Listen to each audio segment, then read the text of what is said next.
It's Nice You Like was filmed before a live studio audience.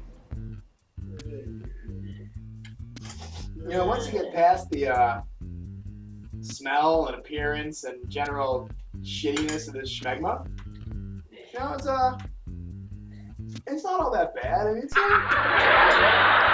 moderately satisfying sensory experience. Ugh.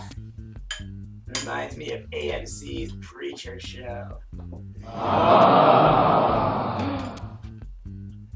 Dude, I am so sick of your negativity. You have been here for a full week since the ceremony, and all you do is lie on the couch all day, drink my fucking root beer, eat my fucking cheese, smoke my fucking video games, and while we're at it, dude, could you put a fucking shirt on? I mean, like, seriously, like, you just walk around scratching your belly all day. It's fucking getting a little bit, nobody wants to see that, man. Nobody wants to see that, okay? What did you expect? I'm a manifestation of all your darkest thoughts and most horrible feelings. Besides, I don't have a place of my own. I was just manifested a week ago. I don't have any clothes. The least you can do is help me. Well, you know what? I'm not the kind of person who has a lot of, you know, material attachments. Yeah, says the guy who created a YouTube show just to bitch about some cartoon series. All right, fine. You know what? We'll go to Goodwill. I'll get you some clothes. You don't gotta look like the really creepy version of Genie from Aladdin. And we'll be able to move on with our lives and maybe, I don't know, get to the next episode of fucking Preacher, right? I mean, second episode's on TV. We watched it. We should sit down and discuss it, right, dude? You and me, the two different people that you can discuss the show that we're on, right? I guess I'll... All right, dude, let's go. If we're gonna make it to Goodwill before it gets busy, we gotta start hoofing it now. Why can't we just teleport then?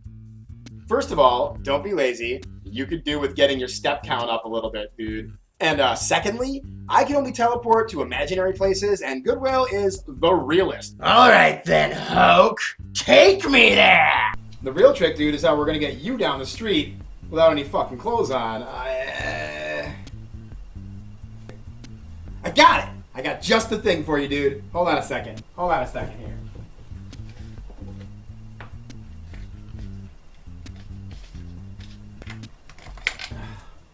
There it is, the ancient Babylonian talisman of invisibility. Yeah, this baby's gotten me out of a couple of jams. Alright, dude. Be careful with this, please.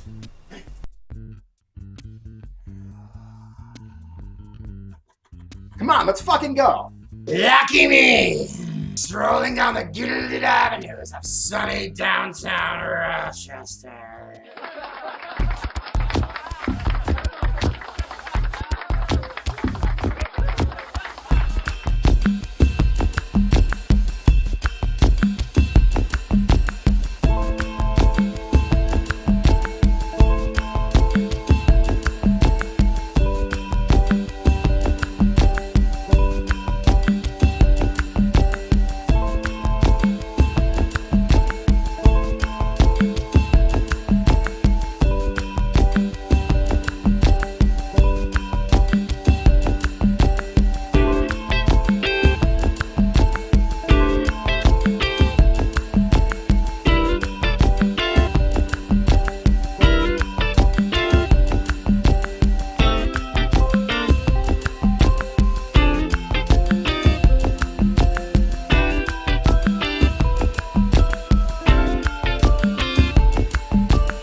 Good evening, everyone, and welcome again to another installment of Shiny Man Theater.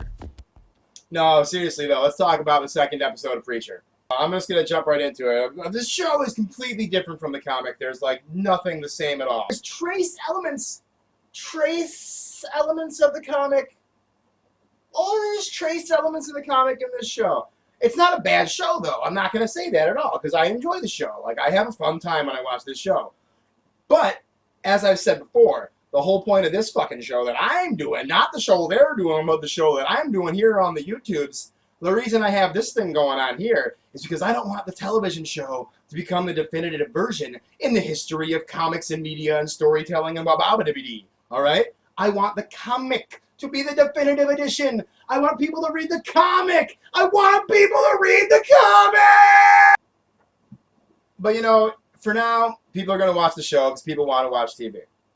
All right, what's different this week, right? Like, I'm not going to go, like, from smallest whoop to biggest whoop because I don't think that way. I'm not a big list maker, okay? I'm never going to tell you 5 reasons why this Preacher episode doesn't have this kind of thing that you do, whatever the fucking stupid BuzzFeed style of dumb writing people do nowadays is. All right, let's talk about Anvil and the fact that there is anybody still fucking living there. So, when Jesse gets hit with Genesis, his fucking power goes haywire and immediately obliterates every single person inside of his church. They're all dead, they're all gone, they're all burned to ash. There ain't no fucking soccer moms working as waitresses. Ain't no little Timmy trying to stop mommy from getting smacked around by daddy in their sex play. And there sure as hell ain't no school kids tormenting poor Arseface as he just tries to go to school. Oh, this is not fair. Oh, this sympathetic character of poor disfigured Arseface. But I'll get to Arseface. I'll get to Arseface, okay? Right now, all I want to say is I hate the fact that they're staying in Anvil. I hate it. I don't like the fact that it's going to be one of those shows where every single week, the dude who lives there, who's special in some way because he's the cop guy or he's the magic guy or he's the whatever guy, goes around solving problems or finding a baddie and teaching him a lesson. Oh, like the pedo in this fucking episode and all that other shit. Like, I don't want to see that. Like, that's not what Preacher is. Preacher is they get the fuck out of Anvil because they've got a personal mission. I don't think they're going to get on their mission ever. I don't think they're going to go looking for God the way they look for God in the books. God's the villain in the books. God, G-O-D, is the evil villain in Preacher, okay? He's not a nice guy. He's not someone that Jesse's trying to do good things in the name of, ever, okay? God's a fucking asshole in the book. So maybe God still will be an asshole in the series, but right now, Jesse's going to stay in Anvil and help the locals with their... Alright, so fuck all that bullshit. Fuck all that bullshit, okay? Because I don't care. Whatever. This is what we're going to have to put up with all year long. Anvil's going to be full of people that don't exist, characters that never appeared in the comics, and story threads that never appeared in the comics, like the fucking soccer mom.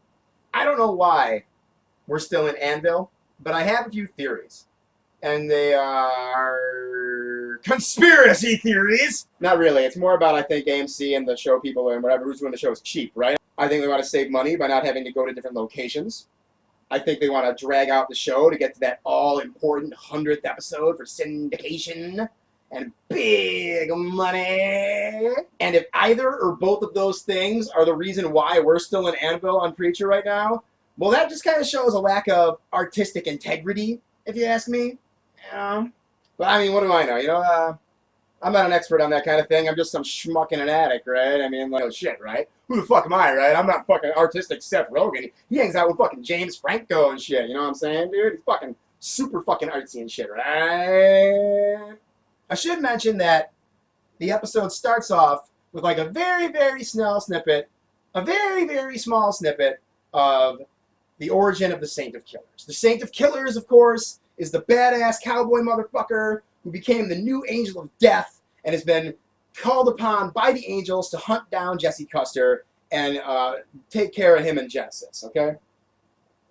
Now, in the comics, the angels are just a couple of weird inept guys with white mohawks and blue t-shirts that suck at their jobs. On the show, the angels seem to be some kind of weird steampunk hipster fucking, I don't know what the fuck they are, assault crew that, you know, they get killed and get resurrected and stuff like that, blah, blah, blah. Okay, yeah, because they're angels. I mean, that's why I'm guessing that they're angels and not the Grail, okay? The Grail, by the way, doesn't have a presence on the show yet that I've seen, so, you know, we'll see if the Grail even shows up at this point, considering that what they do is... I'm going to wait to see if the Grail shows up before I tell you what they do in case you're still too stupid to read the fucking comic. All right, on to the meat and potatoes, though. I want to talk about two major characters who are very different in the show than they are in the book. Because in the book, they're both two of the most hard, shitty people in the world. And in the comic, one of them's a bad, evil guy, sure, but the other one seems maybe to be a nice guy, and he isn't. All right, so first let's talk about the monster that is at least getting treated like an asshole, Odin Quincannon. Odin Quincannon is the douchebag that owns Quincannon Meats in the town of Salvation in the comics, not Anvil. Never goes near Anvil in the comics.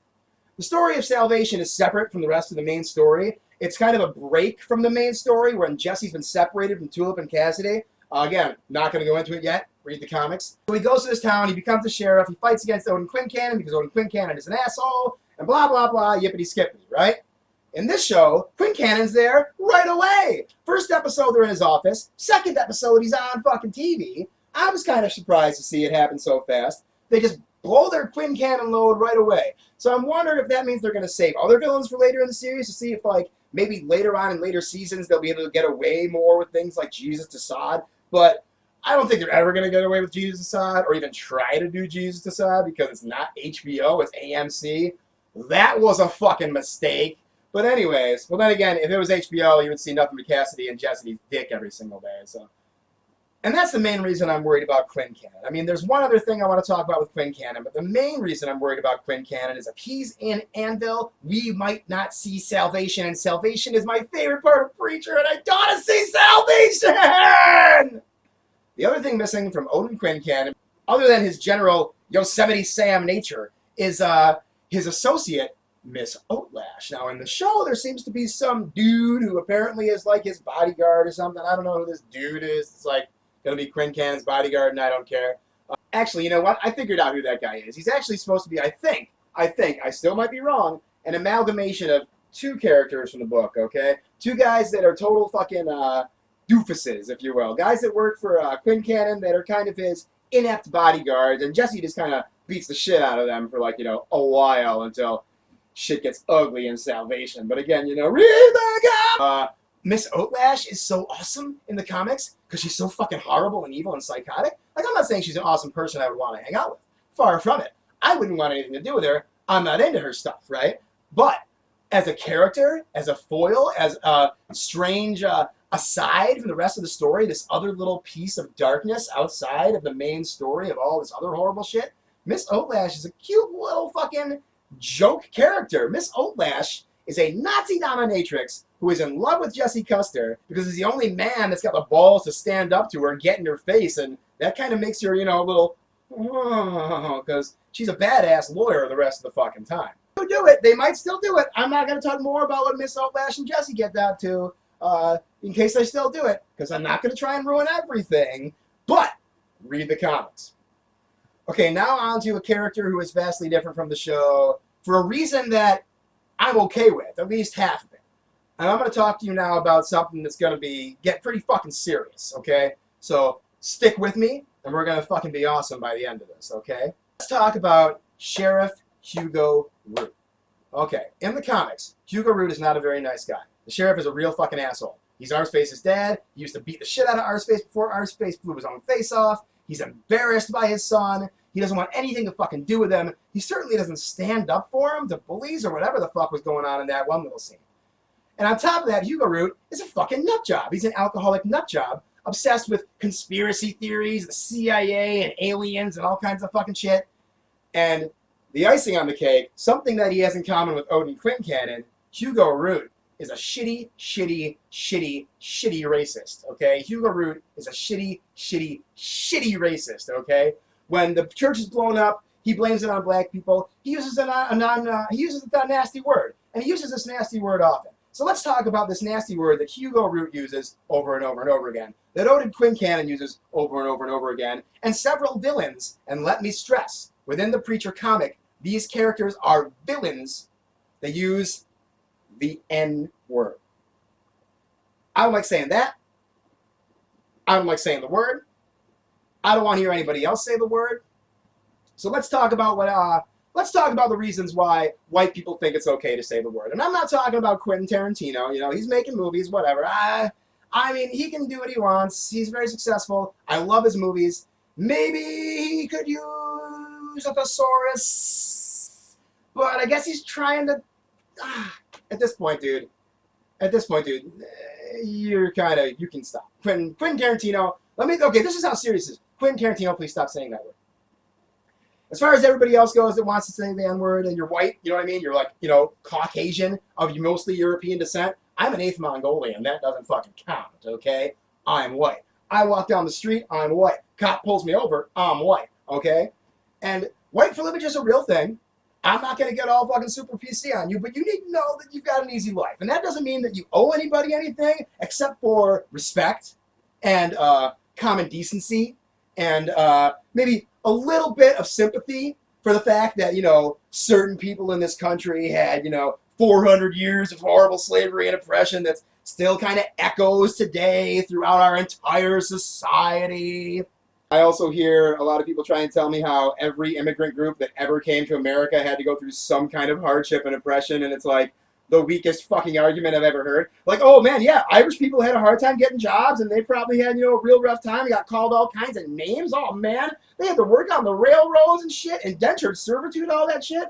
And let's not forget how, they were like taken from where they lived, packed like sardines onto boats, sold off at auction, separated from their children, beaten, whipped, murdered without consequence. Some white guys want to say this word because they think they'll get shock value out of it, and that's a stupid reason to do it. Some people use this word to show that they are, how not racist they are, because they can just say it and it doesn't matter what it means to you. It doesn't matter what it means to you. When it comes to this word, you just have nothing to do with it. Stay the fuck away from it. If anything, just run as far as you fucking can from it. It's the most horrible word. Do what you can to have that part of your memory erased that knows it. Don't ever fucking say it. Like maybe you're into the First Amendment. Maybe you're a famous stand-up comedian who thinks that, even though he's old, he's still really edgy by being offensive on purpose. But you really just shouldn't say it. Don't fucking say it. If you want to sing along to a rap song that has it in it, change the fucking words. I changed the word to fella. Shame on a fella who tries to run game on a fella. You know what I mean? That's a nice compromise. You can have a little fun that way. But just don't be a fucking asshole. Please just do what you can to not perpetuate the bigotry that has been ruining our country for the longest fucking time and is currently causing our country to be just a shitty fucking place where people get killed all the time.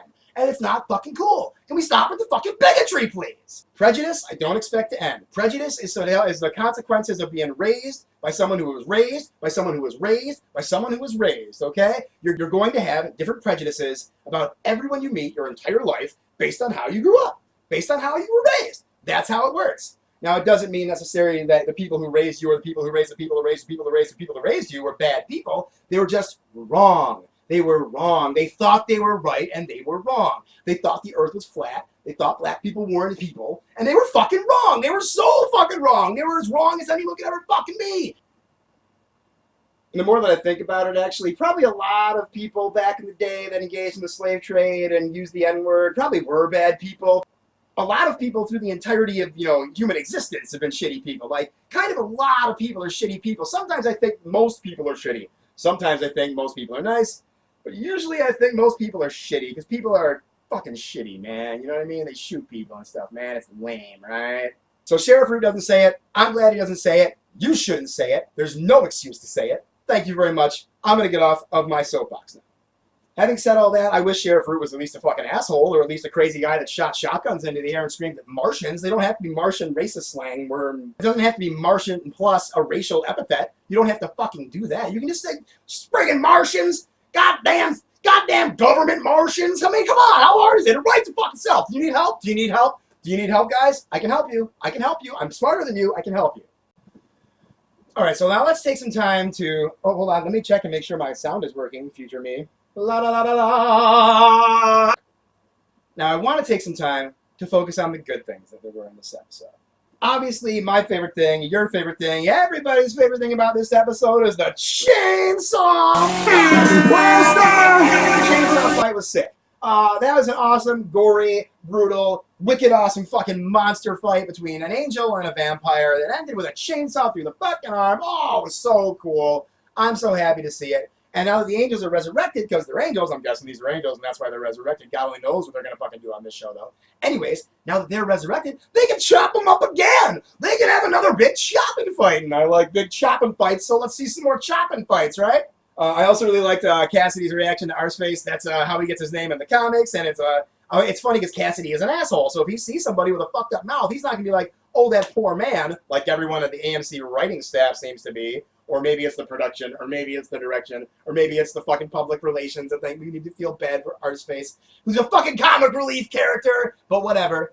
That's why Cassidy doesn't give a fuck, and he just says, oh, he's got a face like an asshole, because that's what Cassidy does, because Cassidy's a douche. So it's cool, though. It's funny. It's a fucking comic. Jesus! They also use this scene to establish the character conflict between Jesse and Cassidy, comparing Jesse's, paladin to Cassidy's rogue, if you will. And what's this about the Big Lebowski being overrated? Cassidy is officially the villain of this story, okay? Officially the villain of this story. One of the characters in this story that's completely different from the book is Tulip's dad. Tulip's dad is either some kind of invalid or alcoholic in this show. I don't know. They haven't really made it exactly clear. Or maybe I just haven't paid close enough attention to the set design because the show's so fucking shitty. But Tulip's dad in the comics, well, he's not around anymore because Tulip's dad is dead. However, there's a whole big chunk of Preacher that's dedicated to telling the story of Tulip's father before he died. So Tulip's dad is a good old-fashioned man's man, right? He's a hunter, he's a fisher, he's a sports guy, he's as manly as it gets, and he is certain, he is for sure his wife, who is pregnant, because he's so manly, is gonna have a manly boy popping out of her any second, right? So sadly, Tulip's mom dies in childbirth. And obviously, Tulip's dad doesn't get a boy. But as soon as he peels back the blanket and takes one look at his little girl, he's completely happy and in love. And he says, oh, this needn't be so bad.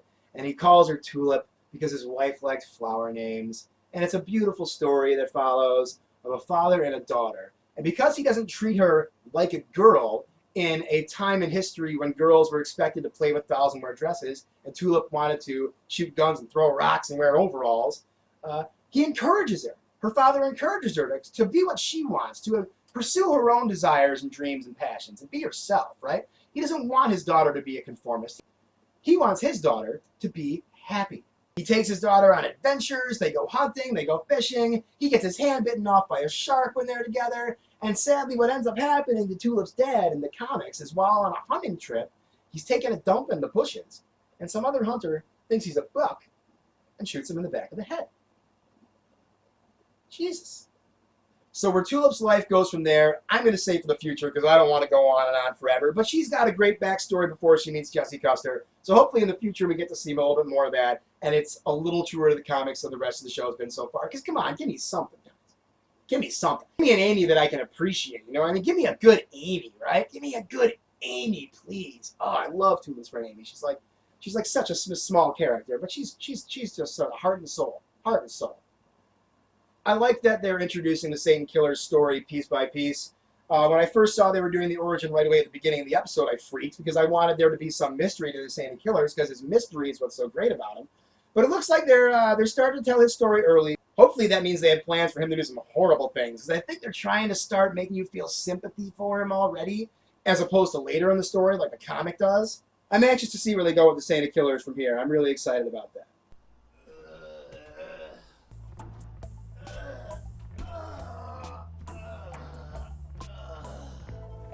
Oh, look who decided to show up, right? Oh, man, I thought you wanted to be on the show, dude. I thought we were going to do this together. I set up this fucking two-shot, right? Jesus Christ, where the fuck have you been, huh?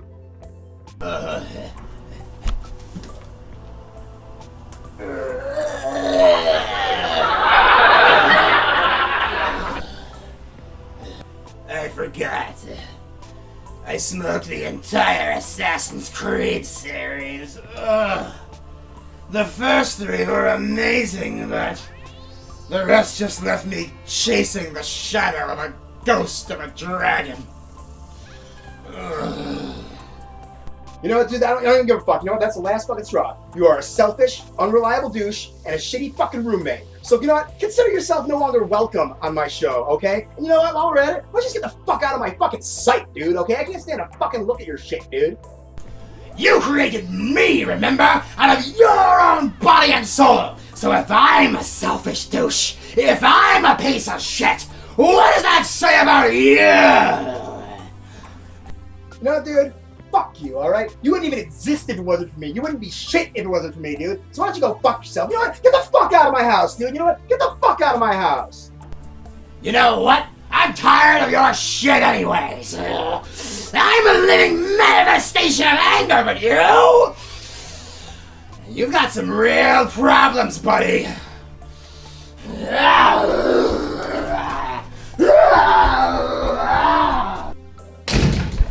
know what, dude?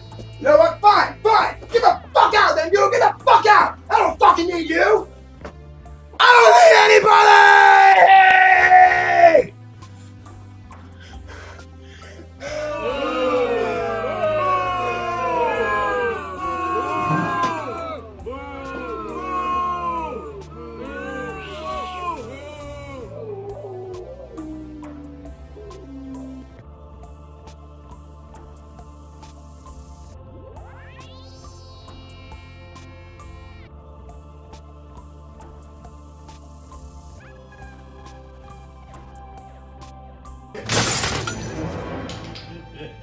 You see what I have to work with here.